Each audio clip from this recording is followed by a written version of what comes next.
All right, number 13 from the set of ACT practice questions. The average of four numbers is 90. So remember when you do an average, you do like the total sum of all of them divided by the number of numbers, in this case 4.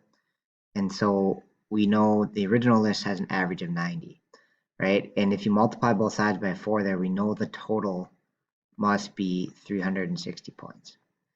Okay, and so then they tell us the first three numbers are the same, but just the fourth number is different. The original list it was 80, and in the new list it's 96. So that means our new average has to go up, right? So obviously like 90 is out, so it's going to be one of these ones where we increased. But sort of the idea would be, so this was our original list, had a total of 360. All right, and so if we subtract off the 80, because that was the fourth number was the 80, that would mean that the other three numbers add up to 280.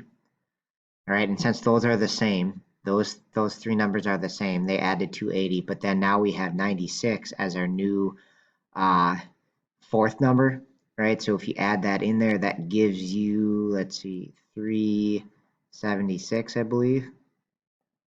All right, and so now divide that by 4, right? Because that's our new total. Divide that by 4, and that'll give you the new average.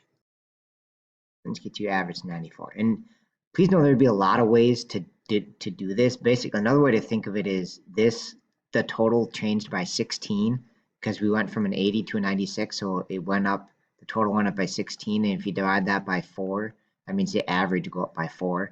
So you could do 90 plus 4. That'd be another way to do it. Right, so there'd be a lot of ways to think of it, but the right answer here should be 94.